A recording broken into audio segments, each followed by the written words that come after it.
오늘도 무더위가 계속되고 있는 여름 끝자락에 주예전에 나와 예배한 성도님들에게 하나님이 크신 은혜와 축복으로 함께하여 주실 줄 믿습니다. 2024년 비도 많이 내렸지만 또 우리 장로님 기도하신 것처럼 무더위, 정말 폭염과 열대야가 매일 밤 지속되는 힘든 여름이 지나가고 있습니다. 많이 힘드셨죠?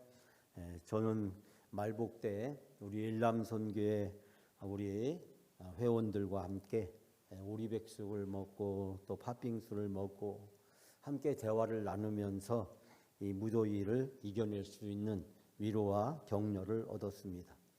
제가 올 여름에 여러분에게 닭 시리즈 유머를 2번 했는데 오늘 마지막 3번째로 오늘 하려고 제가 준비를 했습니다.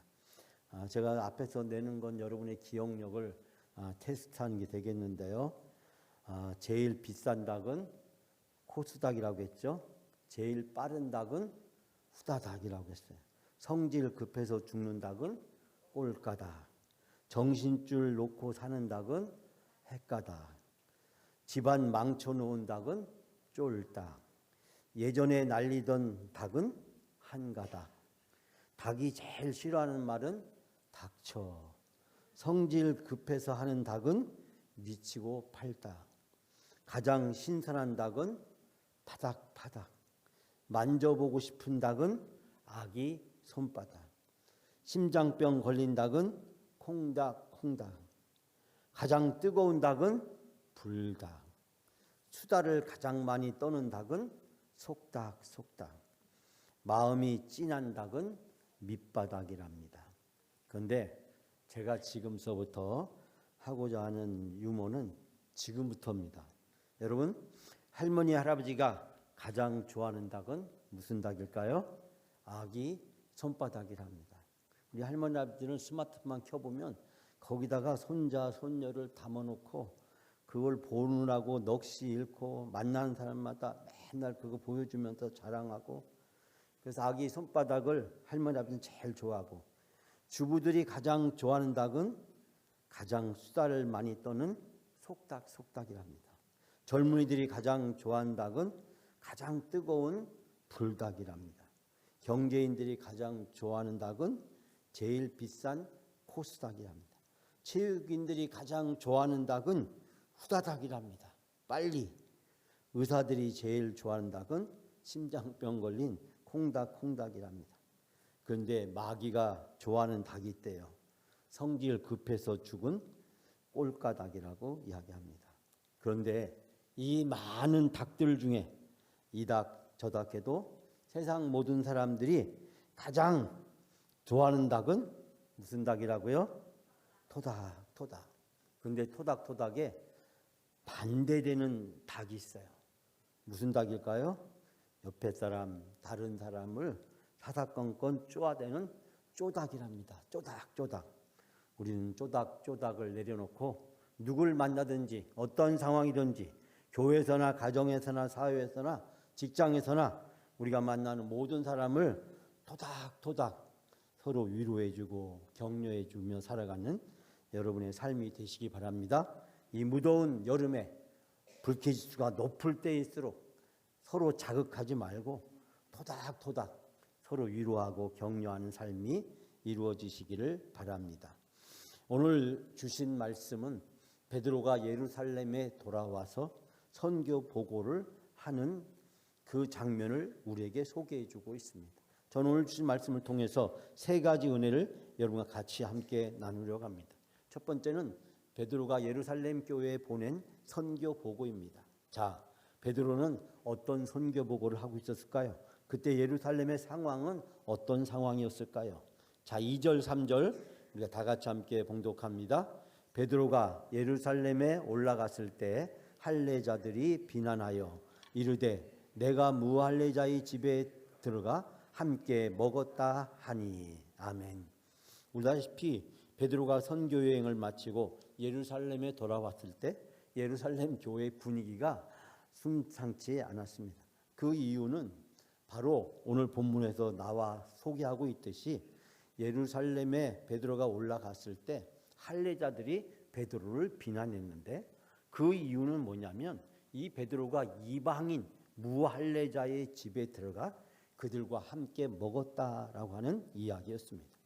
우리 아시피 스데반이 순교한 이후에 예루살렘 교회는 핍박을 받게 되었고 예루살렘에 많은 성도들이 사방으로 흩어지게 되었습니다. 사울은 흩어진 기독교인들을 찾아서 그들을 고발하는 일까지도 했고 결국 스데반의 순교로 이어지면서 이 유대교와 이 기독교 사이에 큰 충돌이 일어나고 있었습니다. 결국 우리가 아시피 예루살렘을 떠난 우리 초대교회 사도들과 제자들은 사방을 다니면서 복음을 증거하기 시작했고 빌립 같은 경우는 또 복음을 전하면서 하나님께서 이디오피아 내시에게 성경 말씀을 설명해 주는 일까지도 있었던 것을 알게 됩니다.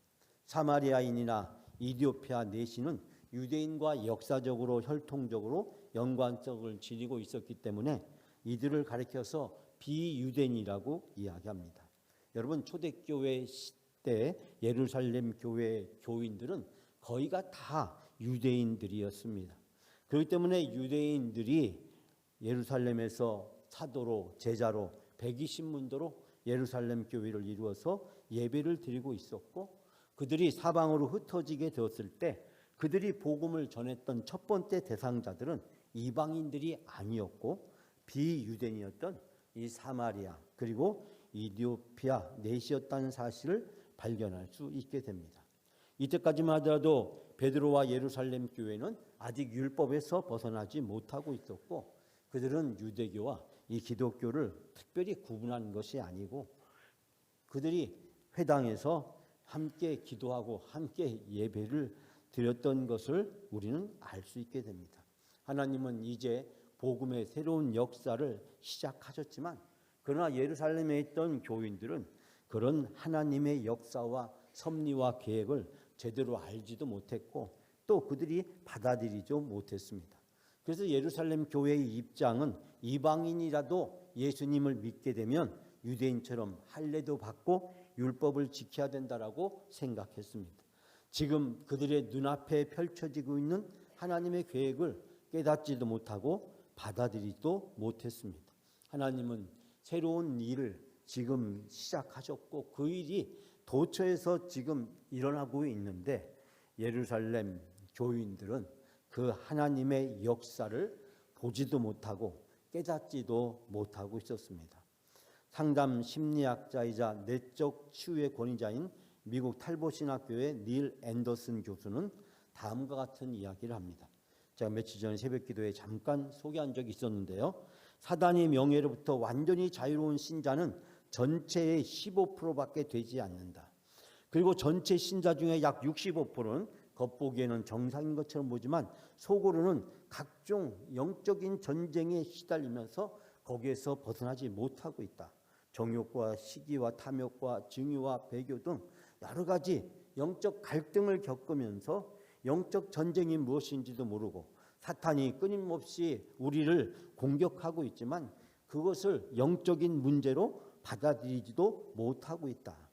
영적으로 제대로 그 문제를 보지 못하고 있다는 것입니다.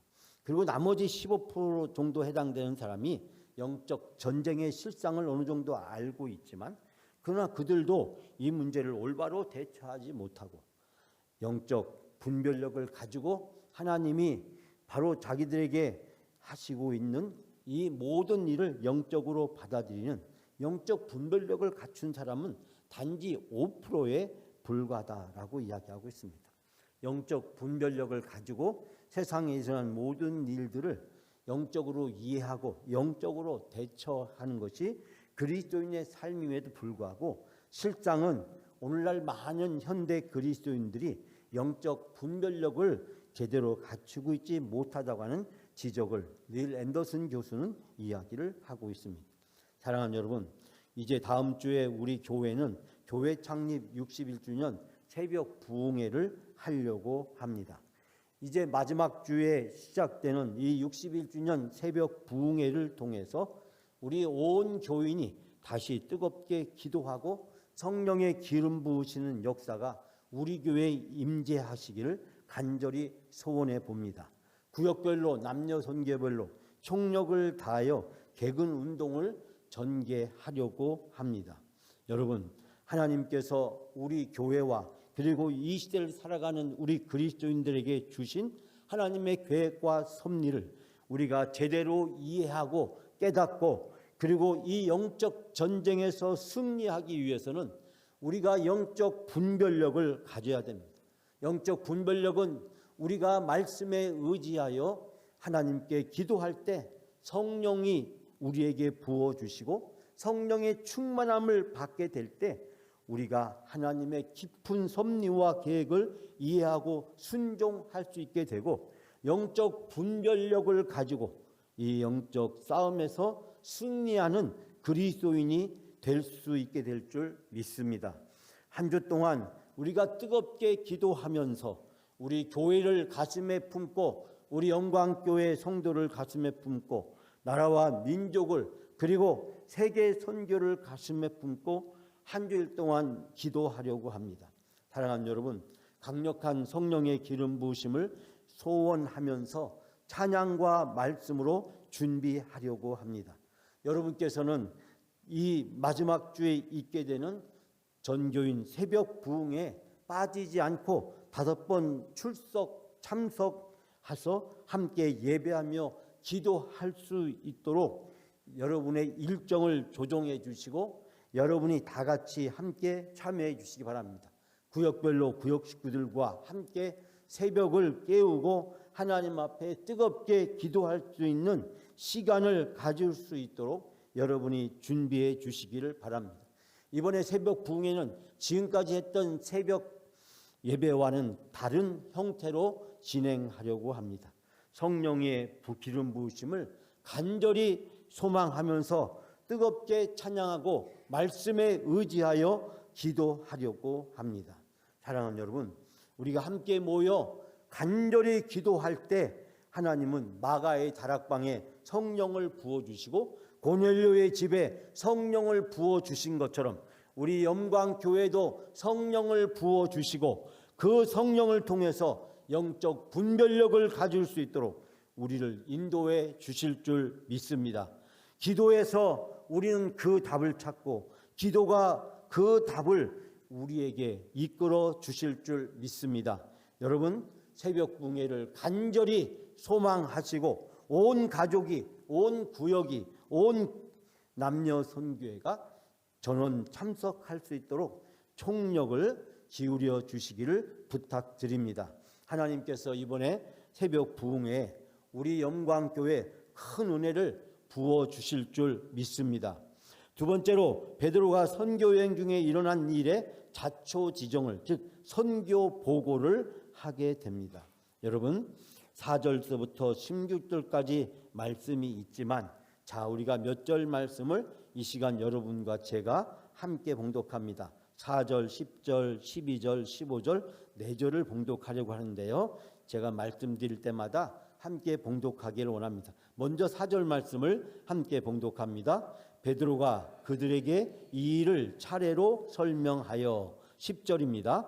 이런 일이 3번 있은 후에 모든 것이 다시 하늘로 끌려 올라가더라. 12절입니다. 성령이 내게 명하사 아무 의심 말고 함께 가라 하시매 이 6 형제도 나와 함께 가서 그 사람의 집에 들어가니.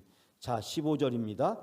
내가 말을 시작할 때 성령이 그들에게 임하시기를 처음 우리에게 하신 것과 같이 하는지라. 아멘. 자, 베드로의 선교 보고의 내용은 다음과 같은 것이었습니다. 즉 베드로가 요빠에서 기도하고 있었는데 그때 비몽사몽간에 환상이 그에게 보여졌습니다. 그 환상은 바로 하늘에서 보자기가 내려왔는데 그 보자기 안에 율법에서 부정한 짐승이라고 동물이라고 취급하는 것들이 있었습니다. 그런데 하늘에서 음성이 들리기를 잡아먹으라. 그러자 베드로가 주님, 절대 그럴 수 없습니다. 나는 율법에 부정한 것이라고 이야기되는 것을 내가 먹음으로써 하나님 앞에 죄를 지을 수 없다라고 이야기하면서 저는 속된 것이나 부정한 것을 한 번도 먹은 일이 없습니다. 나는 율법을 잘 지켰습니다라고 이야기를 합니다. 그 음성이 무려 3번이나 오늘 본문 말씀에 보니까 들려왔다라고 이야기를 합니다. 바로 그 기도가 끝났을 때 바로 이 가이사라에서 베드로를 초청하기 위해서 사람들이 바로 이 욥바에 베드로가 머물고 있던 그 집을 찾아왔고, 그들이 이야기하기를 바로 천사가 이 베드로를 이 가이사라 고넬료의 집에 초청하라는 이야기를 해 주었다라고 이야기합니다. 그때 12절에 성령이 말씀하시기를 의심하지 말고 그들과 함께 가라고 해서 내가 그 사람들과 함께 가서 이제 이방인 당시 이 가이사라 도시의 로마의 백부장의 집에 가게 되었고, 그리고 그곳에서 내가 예수 그리스도의 복음을 전하기 시작했을 때 성령이 마가의 다락방에 임재하신 것처럼 이 이방인 백부장의 집 고넬료에도 임재하셨고, 그곳에 있던 고넬료의 가족과 그 친구들이 다 같이 성령의 충만함을 받고 그들이 방언을 하고 하나님께 찬양을 하기 시작했다. 그래서 나는 성령이 그들에게 세례를 주라고 해서 이제 욥바에서 함께 이 가이사라 백부장의 집에 방문했던 6 형제들이 그들에게 세례를 주었다라고 하는 이야기입니다. 이 말을 간단하게 다시 정리해 보면 베드로의 대답은 내가 욥바에 있을 때 그 가이사라에 가게 된 것, 이방인의 집에 들어가게 된 것, 그곳에서 복음을 전하게 된 것, 그리고 그곳에서 이런 세례를 주게 된 것, 이 모든 것들이 내가 하고 싶어서 한 것이 아니라 성령께서 나를 인도하셨고 천사를 보내셔서 나에게 말씀하셔서 내가 그 하나님이 하시는 일에 순종했을 뿐이다라고 이야기합니다. 즉 자기가 이방인의 집에 들어간 것, 할례를 받지 않은 무할례자의 집에 들어가게 된 것이 율법에 어긋나는 것이지만, 그러나 나를 고넬료의 집에 인도하신 것도 하나님이시고 내가 그들에게 복음을 전한 것도 하나님이 성령을 통해서 하게 하신 것이고, 그곳에서 성령의 임재하심을 보고 그들의 방언과 찬양을 보면서 그들에게 세례를 베푼 것도 성령께서 인도하신 것이라고 이야기합니다. 즉 베드로는 자기가 했던 그 모든 것들이 내가 한 것이 아니라 하나님이 하신 것이고 성령이 인도하셔서 나는 성령의 인도하심에 따라서 순종한 것이라고 이야기를 합니다. 사랑하는 여러분, 이 베드로의 선교 보고를 받은 예루살렘 교회는 큰 충격을 받게 되었습니다. 왜냐하면 당시 이방인이었던 할례를 받지 않았던 그 고넬료의 집에 베드로가 찾아갔고, 그리고 그곳에서 복음이 전파가 되었고 고넬료와 가족과 그의 친구들이 복음을 받아들이고 구원을 받게 되었고, 그때 성령께서 임재하여 주셨고 그 성령의 임재하심으로 그들이 방언과 찬양을 하게 되었고 심지어 세례까지 받게 되었으니 이 예루살렘에 있는 교인들의 입장에서는 할례도 받지 않은 저 이방인들에게 성령이 역사하시고 성령의 구체적인 증거로 그들이 세례까지 받게 됐다는 이야기를 듣고 그들은 큰 충격을 받게 된 것입니다. 그들은 하나님의 놀라운 인류 구원을 향한 위대한 프로젝트가 지금 진행되고 있다는 사실을 깨닫지를 못했습니다. 그래서 하나님은 바로 베드로를 보내신 것입니다. 만약에 바울을 보냈으면 어떻게 되었을까요? 바울은 기독교인들을 핍박하고 감옥에 가두는 일을 했던 사람입니다. 그렇기 때문에 이방인 사도로 훗날 바울이 부르심을 받게 되지만, 만약에 이 바울을 욥바와 그리고 가이사랴에 보냈다면 예루살렘에 있었던 유대교 기독교인들에게 심각한 반발과 저항을 불러일으켰을 것입니다. 그러나 하나님께서는 베드로를 보내십니다.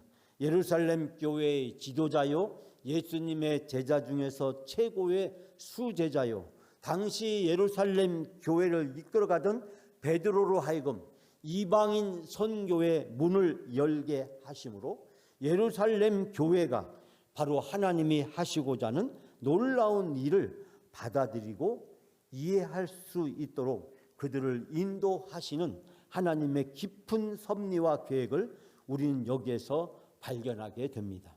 사랑하는 여러분, 이번 교회 창립 62주년을 앞두고 사도행전을 통해서 하나님은 우리 교회가 하나님이 원하시고 하나님이 기뻐하시는 교회, 하나님이 이 시대에 쓰시고자 하는 교회로 우리 교회를 인도해 주실 줄 믿습니다. 우리는 사도행전을 통해서 우리 교회가 가야 될 길, 우리 그리스도인들이 이 시대에 어떻게 살아야 되는지 그 질문을 던질 때 하나님은 말씀과 기도를 통해서 우리에게 응답해 주시고 성령을 부어 주셔서 그 말씀에 순종할 수 있도록 우리를 인도해 주실 줄 믿습니다. 사랑하는 여러분, 하나님의 역사와 계획은 우리 앞에 펼쳐지게 될 줄 믿습니다. 기도하면 하늘의 문이 열리고 모든 인생의 답이 하나님이 성령을 통해서 우리에게 부어 주실 줄 믿습니다. 이번 61주년과 전교인 특별 새벽 부흥에 간절히 사모하시고 기도할 때 하나님이 우리의 기도를 들어주시고 우리가 가는 걸음걸음을 인도해 주실 줄 믿습니다. 소원의 항구를 향해서 항해하는 우리 인생에 하나님의 능력과 은혜가 부어지기를 간절히 소망하시는 여러분이 다 되시기를 바랍니다. 마지막 세 번째 장면은 예루살렘 교회가 감동을 받고 하나님께 영광을 돌립니다. 자, 여러분 17, 18절 마지막으로 예루살렘 교회가 베드로의 선교 보고를 받고 어떻게 되었는지 우리가 같이 함께 봉독합니다. 17, 18절입니다. 그런즉 하나님이 우리가 주 예수 그리스도를 믿을 때 주신 것과 같은 선물을 그들에게 주셨으니 내가 누구에게 하나님을 능히 맡기겠느냐 하더라. 그들이 이 말을 듣고 잠잠하여 하나님께 영광을 돌려 이르되 그러면 하나님께서 이방인들에게도 생명 얻는 회개를 주셨다 하니라. 아멘. 사도 바울은 베드로는 자기가 요빠에 가게 된 것, 그리고 가이사라에 가게 된 것, 그리고 그곳에서 이방인의 집에 들어가게 되고 이방인에게 복음을 전하게 된 것, 그곳에서 이방인과 함께 기숙을 하게 된 이 모든 것들이 바로 성령께서 인도하셨고 하나님이 인도하셨기 때문이라고 고백을 합니다. 즉 이 모든 것은 하나님이 하셨다라고 하는 것이 베드로의 선교 보고의 요지라고 제가 말씀을 드렸는데, 이제 베드로는 바로 그 예루살렘 교회 교인들에게 이야기를 합니다. 17절 말씀에 이야기하기를 하나님이 우리가 예수를 믿을 때, 즉 마가의 다락방에서 기도하고 있을 때 성령이 내리신 것처럼 그 같은 선물을 그 고넬료의 집에서 기도하고 있던 고넬료와 그리고 그 가족과 친구들에게도 부어주셨는데, 내가 누구이기에 하나님을 능히 막을 수 있느냐? 내가 누구기에 감히 하나님을 거역할 수 있겠습니까? 라고 이야기합니다. 베드로의 이 말은 예루살렘에 베드로가 이방인의 집에 들어갔다, 무할례자의 집에 들어갔다는 것을 신랄하면서 시비를 걸고 있는 그 예루살렘 교회 교인들을 향해서 당신들은 하나님이 하시는 일을 막을 수 있느냐라고 되묻고 있습니다. 즉 내가 한 모든 것들은 하나님이 성령을 통해서 하신 것인데 당신들이 그 하나님을 막을 수 있느냐라고 이야기합니다. 이 말 듣고 그들은 잠잠해졌습니다. 왜냐하면 그들은 이 베드로의 말에 대항할 수 있는 그 어떠한 명분도 말도 찾을 수가 없었기 때문입니다. 그들은 결국 하나님께 영광을 돌리고 이제 하나님께서 이방 사람들에게도 회개하여 생명을 이룰 수 있는, 즉 회개의 문을 열어주셨다라고 하는 위대한 신앙의 고백을 하게 됩니다. 사랑하는 여러분, 베드로의 선교 보고를 들은 예루살렘 교회는 잠시 침묵이 흘렀습니다. 그러나 수백 년 동안 지탱해온 유대교가 무너지고 진정한 구원의 복음이 모든 사람에게 활짝 열리는 역사의 순간이었습니다. 이내 그들은 벅찬 감격과 기쁨 속에서 하나님께 찬양하며 영광을 돌립니다. 그리고 더 나아가 자신들의 입으로 위대한 진리를 고백합니다. 하나님께서는 이방인들도 생명을 얻게 하는 회개를 주셨다. 이 일이 정말 일어났다. 하나님께서 다른 나라들을 돌파해 들어가서 그들의 마음을 열어 생명을 주셨다. 사랑하는 여러분, 하나님께서 모든 것을 하셨습니다. 유진 피터슨의 메시지라는 성경에 보면 그는 사도행전을 설명하면서 제목을 이렇게 붙여놨습니다. 하나님은 모든 사람을 목표로 하신다. 하나님은 모든 사람을 목표로 하신다. 하나님은 모든 사람을 구원하기를 원하시고 모든 사람을 구원하기 위해서 바로 베드로를 가이사라 고넬료의 집에 보내셨고, 이제 베드로를 통해서 복음이 전파되게 하셨고, 이제 성령을 보내셔서 베드로를 가이사라의 집에 보낸 것을 확증하셨고, 그리고 세례를 받음으로 그들에게 구체적인 증거를 얻게 해 주셨습니다. 그리고 6명의 이 유대인들이 요빠에서 가이사라 집에 함께 동행하고 그들이 세례를 줌으로써 이 위대한 역사의 현장에 증인으로 삼았습니다.